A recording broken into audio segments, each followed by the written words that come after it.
It's definitely disappointing, but nothing has lost. No, we haven't lost nothing yet, and we just got to still believe. Question: I was just looking for somebody to get open.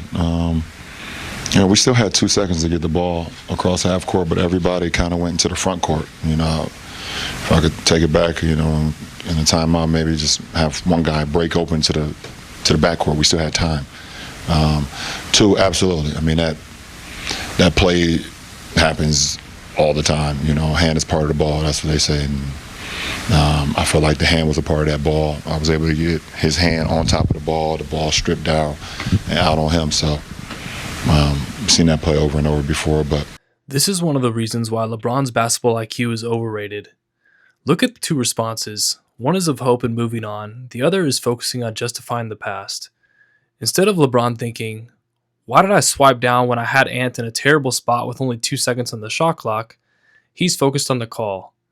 Instead of thinking, why did I throw the ball to Luka's right hand where McDaniels could get it, instead of throwing it to his left hand away from McDaniels? Instead, he wants Luka to risk a 10-second count.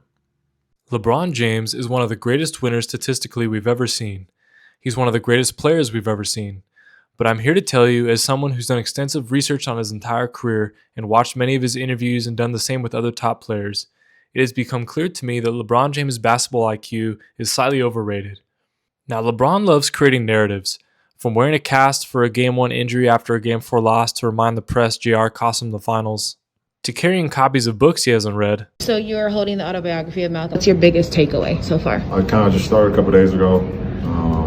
Read and a lot of notes over the years. It's my first time actually reading this from start to finish. Very smart man. Very smart man. Basically. To outright claiming he's the GOAT. That one right there made me the greatest player of all time. For so many reasons. But despite all that, narrative or not, most people, including me, agree he's an all-time great and we have been blessed to witness him play. But a narrative that has always been said about him by others, in my opinion, mostly because he's an extremely skilled passer for a 6'9" forward and has a photographic memory, is that he has an extremely high basketball IQ. Some even saying it's second ever to Magic Johnson. I want to be clear. He does have a very high basketball IQ, but the distinction I'm making in this video is that sports IQ has multiple facets, and the part I'm obsessed with on this channel is winning intangibles. There are players I feel in this generation, in fact in the playoffs right now, that have a higher basketball IQ than LeBron. IQ is not just memorization, it's problem solving. LeBron is an all-time great at memorizing plays, understanding offensive systems, etc. But where he's simply only been above average in his career is a sports IQ of knowing how to win games. Understanding at each moment all the different chess pieces psychologically going on and figuring out exactly what's needed to win. We've all played with these people in open gyms. One guy seems like an average player and just seems to always make those little winning plays and keeps winning and stays on the court. The guy with an endless bag but always loses heartbreaking games, but he keeps getting picked up and then he loses again. Perhaps it's best explained in this clip by B.J. Armstrong talking about Michael Jordan. Starting over that season, I felt Michael Jordan never played basketball anymore. He just figured out how to win the game. He knew how to steer momentum. He knew how to get guys going. And not only was he that good on the offensive end, he was just as good on the defensive end. So he was just playing a different game than the rest of us. He let us play, but he was there to win the game. And he knew that. And once he figured that out, you couldn't beat him. I hope you're starting to understand what I mean now. And I do think LeBron has improved in this regard, specifically during his second stint in Cleveland after he learned it with Dwayne Wade on the Heat. In the last 3 to 4 years, LeBron has seemingly realized that his last 3 GOAT claims that are still in play are 1, longevity and stats, 2, playing with his sons, and 3, being quote-unquote the smartest player ever. Seeing that Michael Jordan has been a poor owner and has never engaged in social justice, it has illuminated what LeBron will pursue after he retires as well. To accomplish his goal as being known as the smartest player ever, he first started out with giving actually very impressive recollection and memorization of the breakdown of plays in various interviews. But then, seemingly realizing the narrative isn't enough, he started doing podcasts and finally started his own podcast with his now coach, JJ Redick, and probably got him hired in the first place. Oh, no. I don't just go online and look up LeBron James highlights. We all watch our own highlights on YouTube. LeBron. LeBron. I'm telling you, you've never gone on YouTube. Yes, I have. And hey, maybe if this gets enough likes and shares on social media, LeBron will actually respond to it on his Mind in the Game pod. Just kidding. Surely there's no way that happens, right? Right? If you see this, LeBron, I feel a lot of people hate on you and don't have the guts to actually discuss it with you. So I'm here to tell you, I live in Cali. If you ever want to discuss it, I will meet you in LA. We can discuss it. You have my word. Now let's get into the film and discuss why LeBron's basketball IQ is overrated and has held him back from winning more than he has. Now, as I've said, I think LeBron's basketball IQ in terms of play memorization and passing concepts is one of the best ever. I want to discuss the winning plays side of basketball IQ. As a trainer myself, I can't teach players to be 6'9", 260, but players I want them to emulate, make winning plays, and understand how and when to make them. The first aspect I want to talk about with LeBron, and I hope we get to ask him one day to his face. When you have the God-given talent, you are so blessed to be in the position you're in, you have to consistently get back on defense. I couldn't find the clip, but I've heard that LeBron views it as he wouldn't be able to get back anyways, so might as well stay back to get the 2 free points, as every person that we've played with that cherry-picked and pick up has said. Sometimes it ends up being the case, but there are so many instances of his teammates busting it to extend the half-court possession, and he eventually returns right as his opponents score. You might consider getting Cat back in the game with the 4 personal fouls. Beasley finds Vando underneath. Timberwolves. Minnesota's field goal percentage has been plummeting. Getting down there with the Lakers. Lakers are just under 40% shooting. Minnesota 41.9. Anthony. Okay, as you can see, the theme, he's either frustrated with what he perceives as teammates' mistake or a referee. But again, you can chalk it up to hustle, but to me, it's also a part of winning basketball IQ. You have to understand the situation. Now again, I don't want this to be a bash in LeBron statement. I more want to illustrate a few players at the end who I feel have a winning plays IQ. But at the same time, a lot of young players do emulate LeBron, and I think it's important to pick and choose. We want players to take things that make players great and leave other things behind like this. So I'm just going to highlight a few here. Okay, we've all seen this play. If I'm LeBron, and hopefully all of you watching who play sports, if you had the choice between playing with grown men who are confident, have pride, who demand respect, between yes men who are there to follow you around like sheep, you're going to choose the dogs. So part of basketball IQ of winning intangibles is how you react to and treat your teammates during games. If you have dogs in your team, they're not trying to see their leader look and act like this, blaming and pouting when the game is not over yet.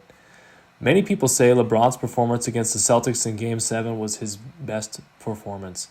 But man, this Game 1 I watched every minute, and up until he mentally checked out for the overtime, I think his performance in regulation was his best ever.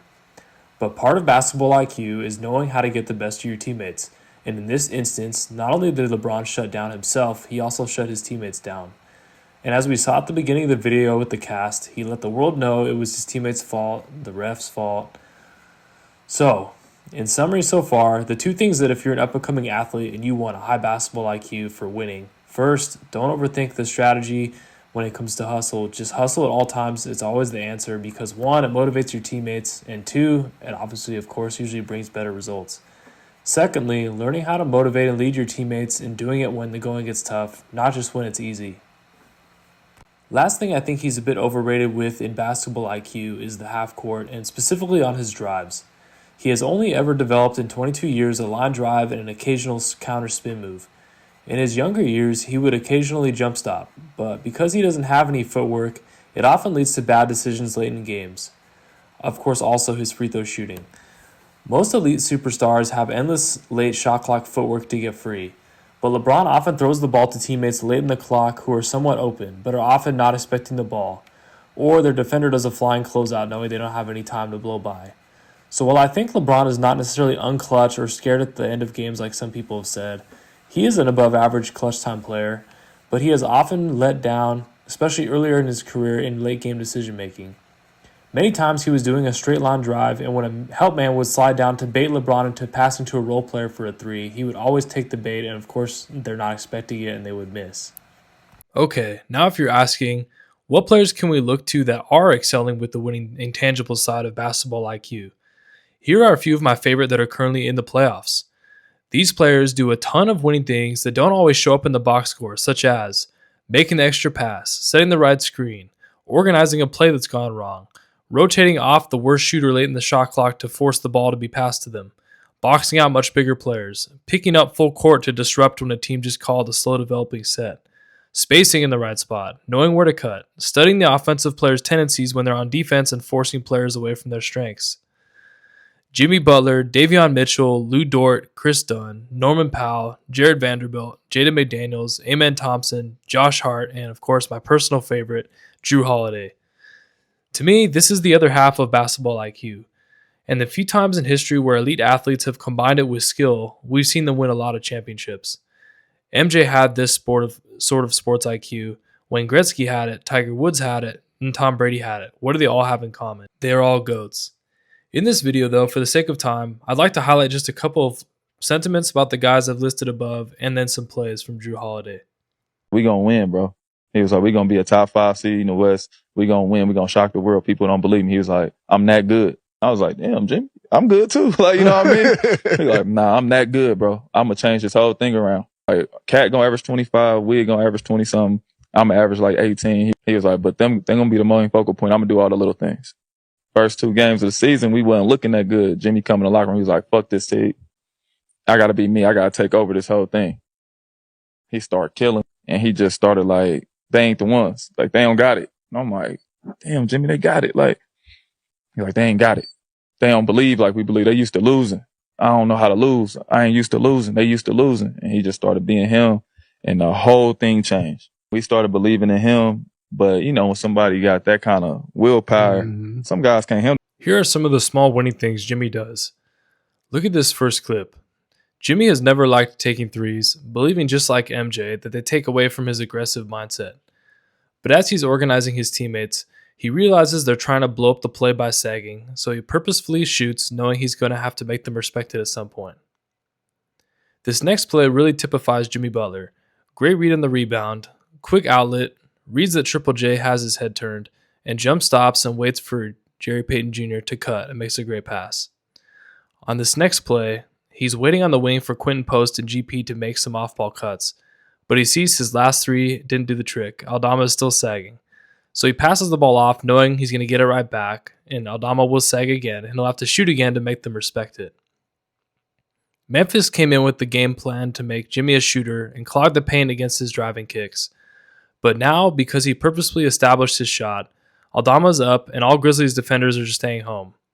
Jimmy now gets to execute his favorite part of his game again, drive right to the middle of the paint until some help defender becomes impatient, and then he can kick to a shooter.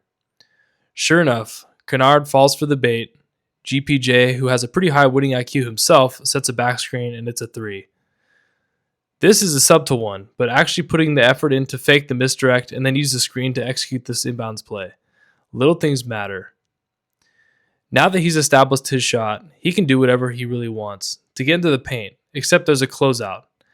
But he realizes it's the slow-footed Edie and beats him to the spot. Now he shot and drove, Edie's helpless. Jimmy reads his miss perfectly and hits the 7'4" Edie with the too small. Here again, the IQ of when to cut. He knows Steph draws a crowd, so he's already ready, but when he sees Aldama turn his head, there he goes, and a great finish. Look, here, this is classic Jimmy. Just staring down Triple J like, I'm about to spin, baby. You want to block it? And the whole time, he's just waiting for Draymond. He knows Draymond is an old man, and Triple J is an elite shot blocker, though. He reads it happening, and he beats Ja to the tip. That's just winning basketball. Also probably saved Draymond a tech for arguing it was a foul, so it's doubly intelligent. This one is a design play with 6'3" Steph screening the 7'4" Edie. But still, the bait and the timing of the cut are perfect. How many times do we see players just sag into the paint on this, and then there's a kick out to the corner 3 for their man? Not Jimmy. He sees it coming and becomes the aggressor for another steal and 2 points. The problem with these winning plays is highlighters don't care about these things that much, so it's almost impossible to find clips. I'm working on getting more game footage for the future, but that's really the whole goal with this channel. Changing the culture, hopefully, to where we start to celebrate mentality and winning plays more over flash.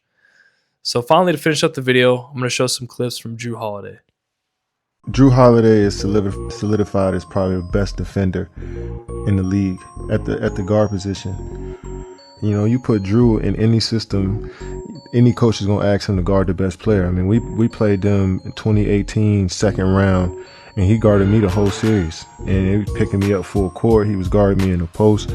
And I actually, it was tough to dribble on Jrue Holiday. He slides his feet so well. He got good hands. He's strong. He got good instincts. Like, I gained a lot of respect for him in that series because he went from guarding me to Clay to Steph to guarding Draymond, neutralizing pick and rolls. Like, he's special. Owning your role. Nobody wants to accept that role. The Derek Whites, the Jrue Holidays, they stand out. The Josh Harts. If you guys want to watch somebody that's a skilled basketball player, just watch Jrue Holiday. Ain't no holes in his game. He not finna celebrate. He gonna score the ball, sprint back hard, get back before. They gonna build a wall. He gonna communicate. Like, it's like everything you supposed to do that come with it. It's all fun. Jrue Holiday in his prime had the highest basketball IQ in the game. The only thing holding him back from being the best player in the league was being 6'4" and being only a 37% three-point shooter, which is good for league average, but a bit low for an elite guard. Let's start with one of the main things he's known for, his defense.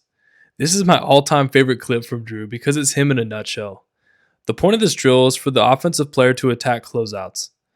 Svi Mykhailiuk is 6'7", Jrue is 6'4". Every other NBA player would give up on this. Look at this block.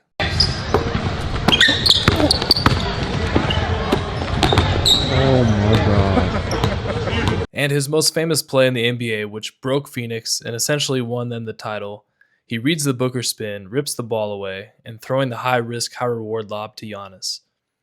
And then this play, showing a great read and hustle, then seeing the outlet, then a good shot fake, and then the beautiful give and go with Porzingis. That's winning basketball. Jrue Holiday, a basketball savant. This man is an absolute defensive genius. Please go watch the series he had while he was on the Pelicans versus the Portland Trailblazers, offensively and defensively. Obviously, he's got more of his notoriety from his Bucks and Celtics days, but that playoffs, he was finally healthy and at the height of his powers, and he outplayed Dame and CJ. I'll put the links in the descriptions to both this defensive highlight video from before and the Pelicans versus Blazers highlights. Please, if you guys want to see high basketball IQ, go check them out. I'll also put the list of guys I think young players should watch that I mentioned earlier in the video. And here's also a list of their best nicknames. You guys can put in the comments which one you think are the best. I'll leave you with the clip from Kobe's mind and several of the greatest winning IQ plays of all time. This is Eric Smith Sports Training. Thanks for watching. Subscribe and like, please, for more videos like this, and leave a comment about other sports mentality and IQ topics or players you'd like to see covered. Peace. You see a player pump fake. If they're right-handed, the right leg always goes behind, right? Now demonstrate. What the hell? They throw a pump fake, they do this, right? See how the back leg goes back? Who the hell is going to shoot the ball from that position? Nobody, right? So why would you fall for that pump fake? Not in a million years. So if a person's going to pump fake and you're looking at his foot and he's in that position, you know he's not going to shoot. He's going to drive the ball. You just back up, right? Now if they're in this position, now you know that's a real threat. Bob said he gonna set the tone to start the game. We said, I'm running through Powell's fucking chest. We was like, what? Man, you tripping. Man, that's your teammate. You tripping. You ain't about to do that. He said, first play of the game, then I'm running through that motherfucker. We was like, holy shit. Ooh, yo. Get up. I love this energy. This is what we need. Oh my God. We was like, oh, ain't no way. Ain't no way we losing this game. Goes on in. And the ball gets knocked out of bounds by no, they call it the other way. And now there's a steal by Bird. Underneath the DJ, lays it in. Right at 1 second left. What a play by Bird. Bird stole the inbounding pass. Laid it up to DJ laid it up and in, and Boston has a 1-point lead with 1 second left. Oh my, this place has gone crazy. Out to MJ for 3. It's short. Hornacek pegging it ahead to Russell, but Michael, with whatever gas is left in his tank, gets back to pick. Remember last year in Game 4, Stockton to Malone that won the game. The long pass over the fingertips of Michael Jordan. Stockton with a great pass. Michael just misses it, and Malone gets the layup really to seal the win. Well, moments ago, were we going to see the same thing here? A chance to go up 4. Hornacek throws the pass, and Michael Jordan, with every ounce of energy that he has, goes up and gets the skill. Michael Jordan, at this advanced stage of his career, has to carry the team. He has to play extra minutes in a grueling series. And that last sequence in the final half-minute plus is one of the greatest sequences you'll ever see in any sport. Now the Bulls would like to get 2-for-1 possession here. Try to get a quick score, get to the free throw line to give them 2 opportunities to 1. Pippen into Jordan. Michael working on Russell. Brings them to within 1. Jordan with 43. Malone is doubled. They swat at it and steal it. Here comes Chicago. 17 seconds. 17 seconds from Game 7 or from championship number 6. Jordan open. Chicago with the lead. Timeout, Utah. 5.2 seconds left. Michael Jordan running on fumes with 45 points. If that's the last image of Michael Jordan, how magnificent is it?